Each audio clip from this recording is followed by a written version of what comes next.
Welcome. It's great to see such a full room. As a host, as one of the hosts, in cooperation with the National Bank and the Federal Ministry of Agriculture, Forestry, Climate Protection, Environment, Regions and Water Management, BMLUC, as it's abbreviated, I'd like to say welcome. I'm very happy that we can host this conference for the first time in Vienna. I'd like to thank Governor Robert Holzmann for hosting us, for providing us the venue. It is very impressive how easy that was and how easy it was to organize this here.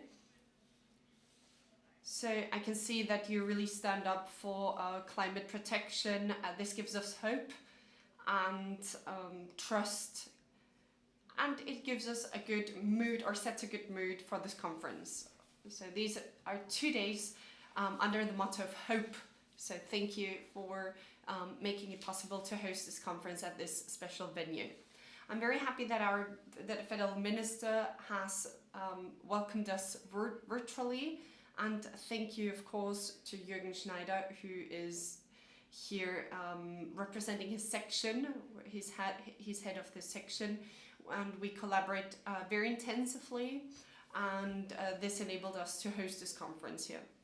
So the European Commission is also represented with Andrei Gurin, who is traveling here from Brussels, and Barbara Steffner, who is from the permanent representation of the Commission in Austria. So we have representatives of the entire Union here. The European perspective will be represented and presented here. This conference is a cooperation of the environmental agencies in German-speaking countries with Luxembourg and Liechtenstein. We call it DACH-LI-LUX cooperation, and I'd like to say thank you to the colleagues to the directors of the agencies and the green finance teams. All of these issues, the green finance agenda we can only solve this issue if we see it in a global context and offer solutions in a global context. Here we are part of a European conference series, which is called Green Finance, Practice and Science, which is taking place the fourth time, and for the first time in Vienna. Thank you very much to all of you who are collaborating and contributing to this conference with planning and organizing, but also with your expertise. Yesterday we have already had very engaged discussions that were not from the same perspectives, and that is part of the nature of the issue. We will see that we need to be critical. This is not an easy topic, and I think that is good because it tackles the core of the problem.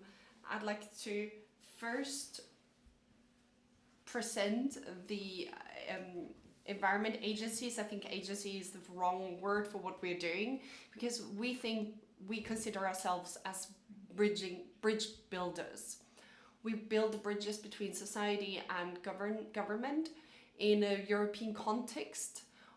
We are part of the IONET, the European Information and Observation Network. We are 32 countries and 6 cooperation countries. These are more than 2,000 experts in the whole of Europe. And they collect data to different environmental topics, give access to these data in order to have a foundation for making decisions. That's what this is about. Our decisions are based on facts, on science that we use, and that would be also the goal of this conference, to use this data to push the finance market into the direction of a necessary transformation after all. Ladies and gentlemen, I agree with the former speakers. We are currently in times of crisis, and we run the risk that these multiple crises are tackled separately, and that is a big mistake. That means we will not solve any of these crises. We speak of competitiveness, deindustrialization, social tensions. There are a lot of topics and issues on our agenda, but we mustn't forget that climate and biodiversity protection is one of the most important crises, especially in the global risk assessment. It is seen as one of the top crises and top factors that affect our risk assessment. All these crises have the same core problem. It's about transformation, and we need to understand what this transformation is about. It's not about doing things a little bit differently. It really is about transforming the driver of our economy. And that's so difficult because it's the driver of all parts of our economy, and that's fossil fuels. So we need to build a new economy. So as Jürgen Schneider said, a surgery on the open heart. In order to transform to get a new driver for our economy and our society, and that enables our economy and society to continue to grow. If we see it in that way, you can see the opportunities. The opportunities are, well, the transformation will happen. The transformation that is not based with an economy that is not based on fossil fuels that we take once and then we then need to deposit somewhere, that will end, and it will move to a circular economy so that we reduce pollution. And this circular economy should not be based on fossil fuels anymore. So we are facing a transformation into new world. We need to change everything. However, in this new world, we are facing a lot of opportunities. We need to finance this new world. We need to lead the finance streams into that direction. If we achieve that, then we can enable growth in these areas. What do we need to do in order to achieve that?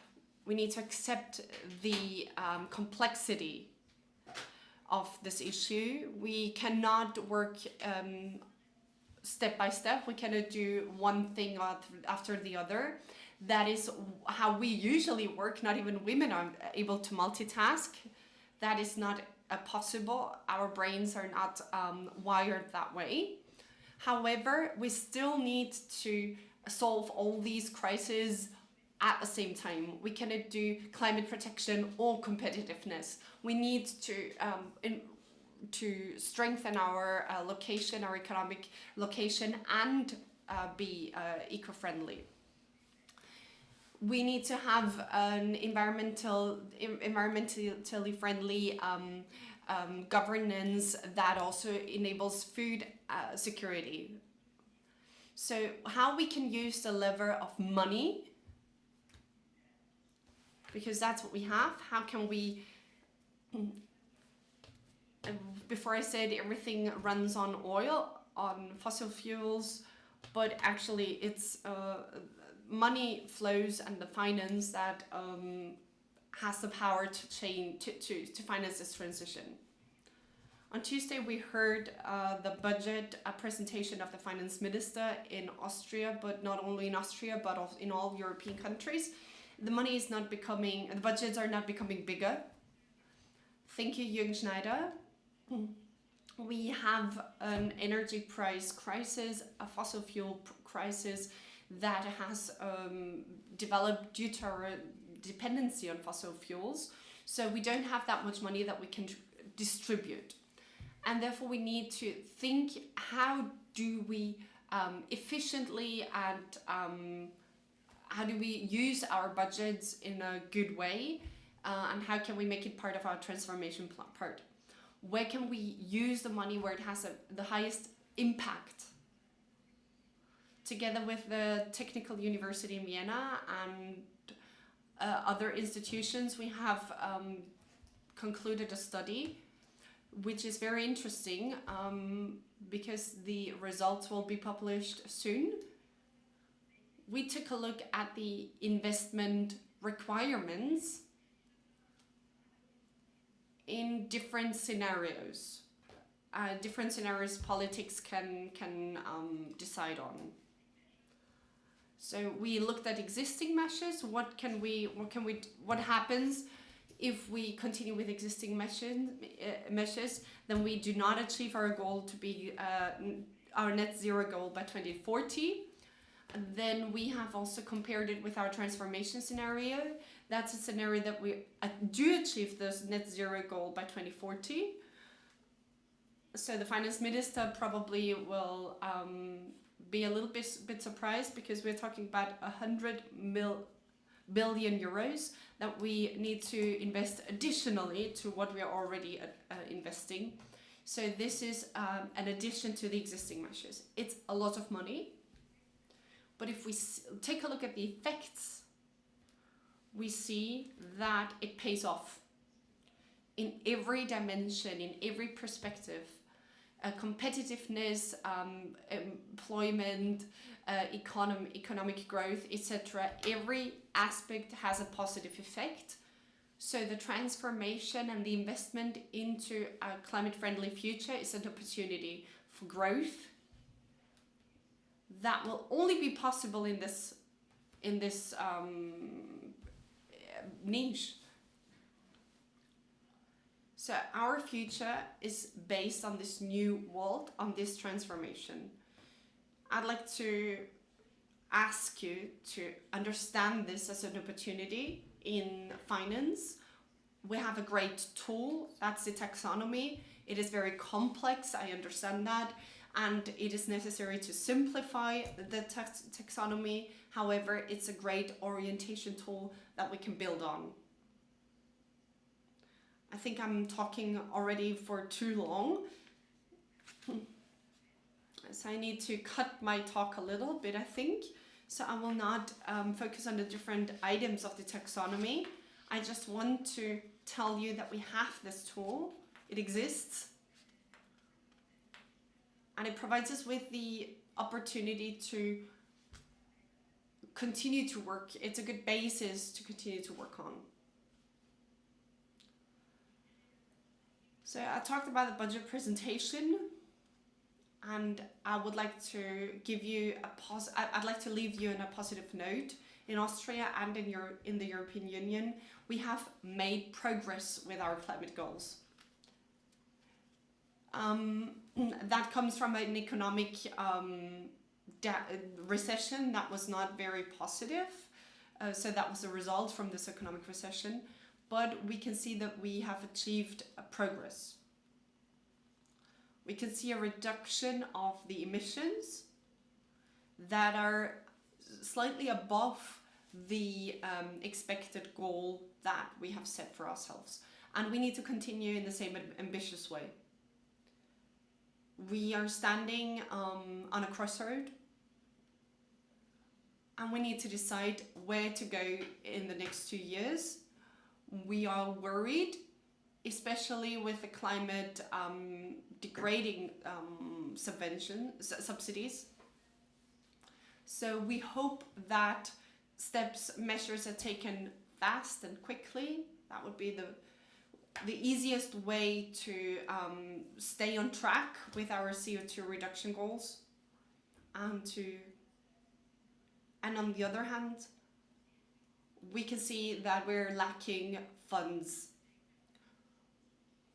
Therefore, it's even more important that the finance sector needs to focus on using private means for this transformed economy. Because at the end of the day, it will cost money on a political level. It will cost us money if we do not invest in climate change. This is a lot of money, and the first time in 2027 we will lose money on in the finance sector, but it's also costs on an economic level. That's the cost of inaction. We already have them today and they're huge. So if we take a look at the costs of climate protection, you also need to take a look at what are the costs of non-action, of not protecting the climate. We took a look at the study in 2023. It was over 20 billion euros over fossil fuels, imports, climate degradation, so also heat waves, inundations, and by 2050 we will be at 6 to 12 billion euros of climate degradation or costs for climate change. These are costs that we will be facing in our budgets, and it's a lot smarter to rebuild our economy before this happens. I want to conclude with the taxonomy. We also have a lot of other topics and issues. Climate is the most pressing one, and the taxonomy offers some way of orientation. I don't want to go into details, but it's not about taking a look at the world in one dimension and not just looking at CO2 emissions. That's probably the most simplest and the easiest way to look at it. However, we also need to look at biodiversity. I'll lead the panel this afternoon on this topic. It is a really big crisis that we need to take a look at. 50% of global GDP is directly depending on ecosystem performance and on the health of ecosystems. So we are talking about the economic system of the future, and it depends on our success to establishing a circular economy and to use renewable energy or resources. We can see that in the finance sector. This is an issue that that is worrying us. Biodiversity is a new issue in companies, in the economy, and I think it's so important because it directly affects a lot of companies. So biodiversity should be one of our focuses. And I'm proud that we as the Environment Agency have different guidelines in order to reflect biodiversity on a company level, on a corporate level. There is a guideline. There are guidelines in English. We have published those and we have contributed to those, so we can help to provide a basis for decision makers. To conclude, I'd like to say the challenges are huge, but let's see them as an opportunity. An opportunity to be first movers as Austria and as the European Union, to stay first movers. The transformation will be there, and we need to be the ones who will benefit from this. So this is like a wave, and we need to surf it when it's there. I look forward to discussions, to debates that are controversial. Different sectors and perspectives are represented here, and therefore the discussions will be heated, and that's what it's about. I wish you fruitful 2 days, especially also those who are here online. It's the same amount of people that are present online. Thank you for being here. Thank you to the Austrian National Bank and to the other environment agencies and all the other stakeholders who have helped us organize this conference. Thank you very much.